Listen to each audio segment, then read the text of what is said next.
यह Bible in one year का हिंदी प्रकरण है। 19वां दिन, आपका सबसे मूल्यवान अधिकार। राज उन 6 बच्चों में से था जो एक संपन्न ब्राह्मण परिवार में जन्मे थे, भारत की जाति व्यवस्था में उच्चतम जाति। 23 वर्ष की उम्र में राज ने यीशु का दर्शन पाया। उसके परिवार ने उसे संपत्ति से वंचित कर दिया। उन्होंने उसे अलग कर दिया। उन्होंने यहाँ तक सोच लिया था कि वह मर चुका है। उन्होंने उसके लिए अंतिम संस्कार का भी आयोजन कर लिया था। ना उसके माता पिता ने और ना ही उसके भाइयों और बहनों ने फिर कभी उससे बात की। कई सप्ताह तक बैंगलोर की सड़कों पर वह घूमता रहा। उसके पास खाने के लिए कुछ नहीं था। वह दिन भर चलता रहा और रात में एक बगीचे में जाकर सो गया। उसने नए जीवन की शुरुआत की। उसने अपने विश्वास के बारे में कहना आरंभ कर दिया। उसके द्वारा हजारों लोगों ने यीशु का दर्शन पाया। वह 30 लाख लोगों की प्रार्थना आंदोलन का नेतृत्व करता रहा। हम गौरवान्वित हुए क्योंकि उसके बाद वे कुछ वर्ष तक भारत में अल्फा के राष्ट्रीय संचालक रहे। उन्होंने हाल ही में हमसे कहा कि उनका जीवन आशीषित रहा और परमेश्वर के पास उनकी हानि की पूर्ति से भी बढ़कर है। हालांकि उन्होंने सब कुछ छोड़ दिया था, फिर भी उन्होंने यीशु में बहुमूल्य मोती पाई। संबंध आपकी सबसे मूल्यवान संपत्ति है। एक संबंध ऐसा भी है जिसके लिए आप सृजे गए हैं। यह सबसे मूल्यवान मोती है। इसे प्राप्त करने के लिए सब कुछ बेचना पड़े तो भी कम है। भजन संहिता 11:1-7। परमेश्वर की घनिष्ठ उपस्थिति। अपने जीवन की कठिन परिस्थितियों में भी आप परमेश्वर की घनिष्ठ उपस्थिति को महसूस कर सकते हैं। दाऊद संकट में था। उसे सलाह दी गई कि वह भागकर दूर पहाड़ों में छिप जाए। उसने जवाब में कहा, मैं पहले ही अपने जीवन के लिए परमेश्वर की बाहों में जा चुका हूं, तो अब मैं डरकर क्यों भागूं? भजन संहिता की पुस्तक परमेश्वर के साथ संबंधों पर ध्यान केंद्रित करते हुए समाप्त होती है, इस वायदे के साथ कि सच्चे व्यक्ति उनका मुख देखेंगे। परमेश्वर की घनिष्ठ उपस्थिति का चित्रण करने के लिए दाऊद अलंकृत भाषा का प्रयोग करते हैं। परमेश्वर के साथ अपने संबंध के लिए उनका अनुभव और उनकी इच्छाएं भजन संहिता को आरंभ से अंत तक कोष्ठक में रखती हैं। यहाँ कोई सुरक्षित स्थान नहीं है। जीवन में अधिक मूल्यवान कुछ भी नहीं है और ऐसा कुछ भी नहीं है जो यह संसार देता है, जिसकी तुलना परमेश्वर की घनिष्ठ उपस्थिति के साथ यानी उनके मुख को निहारने के साथ कर सकें। प्रभु, मैं आज आप में शरण लेना चाहता हूँ। मैं आपके मुख को देखना चाहता हूँ। मैं आपसे निवेदन करता हूँ कि आप अपनी घनिष्ठ उपस्थिति से मेरी गहरी लालसा को तृप्त कर दें। नया नियम मत्ती 13:36-58 तक। परमेश्वर के पुत्र का जन्म। कुछ लोग व्याकुलता से यीशु को खोजते हैं और उन्हें यीशु मिल जाते हैं, और मेरे जैसे लोग लगभग ठोकर खाते हुए यीशु को ढूंढते हैं। लेकिन जब आपने इस खजाने को खोज लिया तो इसे पाने के लिए सब कुछ दे देना योग्य है। जंगली बीज के दृष्टांत और जाल के दृष्टांत के बीच यीशु 2 छोटे दृष्टांत कहते हैं। दोनों दृष्टांतों के बीच केवल एक ही अंतर है। एक व्यक्ति सक्रियता से खोजता है और दूसरा उसके आसपास भटकता है। दोनों में कुछ बहुत मूल्यवान है। खोजना पद 44, अच्छे मोती पद 45। दोनों परिस्थितियों में सब कुछ बेचकर भी इसे हासिल करना योग्य है।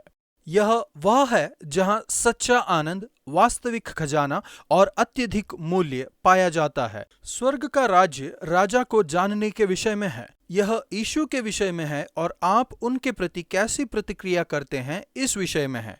यह वह बहुमूल्य मोती है जिसे राज ने और उनके जैसे लाखों लोगों ने खोज निकाला।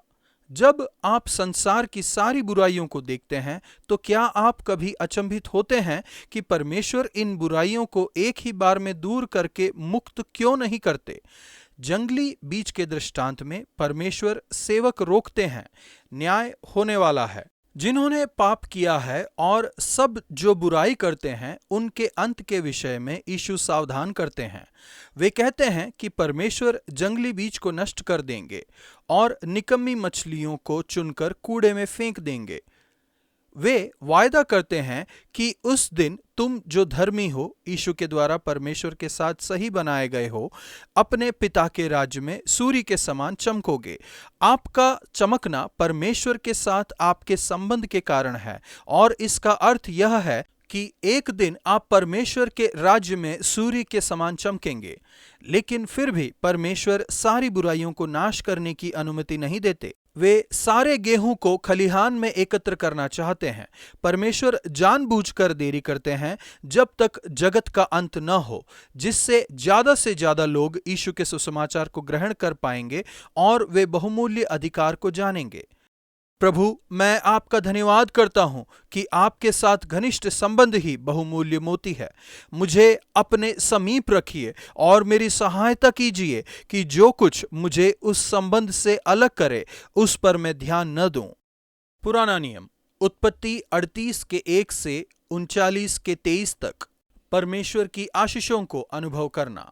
क्या आपकी परिस्थितियां आपके आदर्श से दूर हैं? क्या आप उनके द्वारा सीमित महसूस करते हैं? क्या आपको ऐसा लगता है कि काश आप अलग कार्य में, अलग स्थान में या अलग संबंध में होते? आपकी परिस्थितियां चाहे कैसी भी क्यों ना हों, यह पद्यांश दर्शाता है कि यदि आप परमेश्वर के लिए विश्वास योग्य बने रहें तो आप उनकी उपस्थिति को अनुभव कर सकते हैं। आप जहां हैं वहीं उनका सामर्थ्य और उनकी आशीषों को अनुभव कर सकते हैं। हम यहाँ पर यहूदा की अविश्वसनीयता और दिखावा और यूसुफ की विश्वास योग्यता के बीच एक अंतर देखते हैं। जब यूसुफ ने कामुकता के प्रलोभन का सामना किया था, यहूदा अपनी पत्नी की मृत्यु के बाद अति संवेदनशील हो गया था, जिससे वह पाप में गिर गया। उसकी बहू तामार ने एक वेश्या का रूप धरा और वह उसके साथ सोया। रेहन के तौर पर उसने उसके पास अपनी मुहर, बाजूबंद और हाथ की छड़ी छोड़ दी थी। वह उसके द्वारा गर्भवती हुई। जब यहूदा ने सुना कि उसकी बहू ने व्यभिचार किया है और उसके परिणाम स्वरूप वह गर्भवती हुई है, यहूदा ने कहा, उसे ले आओ कि जलाकर मार डाला जाए। तब तामार ने उसके पास वे चीजें भेजी जो वह उसके पास छोड़ आया था, मुहर, बाजूबंद और छड़ी। यहूदा पकड़ा गया क्योंकि वह जान गया था कि यह उसकी धोखेबाजी और पाप था। परमेश्वर का अनुग्रह असाधारण है। पेरेस इस घटना से जन्मा एक बेटा था, जिसका नाम यीशु की वंशावली में दर्ज किया गया है, जिसे दुष्ट बुराई के लिए उपयोग करना चाहता था, परंतु परमेश्वर उसे लेकर भलाई के लिए उपयोग करते हैं। यहूदा का पाप यूसुफ की धार्मिकता से भिन्न था। परमेश्वर यूसुफ के साथ थे और वह सफल बना।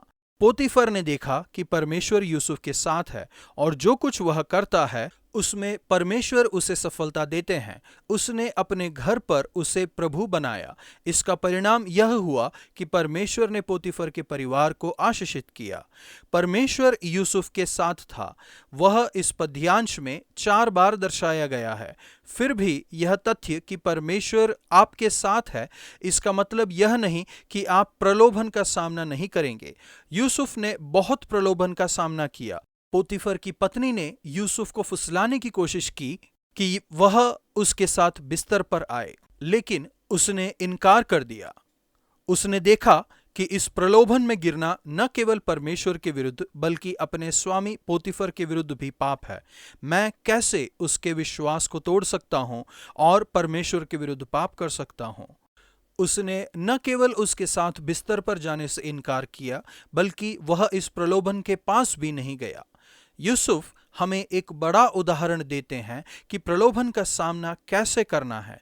प्रलोभन से बचने का सबसे अच्छा तरीका इससे दूर भागना है। तीमुथियुस 2:22। यदि आप बड़े प्रलोभन का सामना कर रहे हैं तो महत्वपूर्ण कदम उठाएं। यूसुफ की तरह इससे दूर भागें।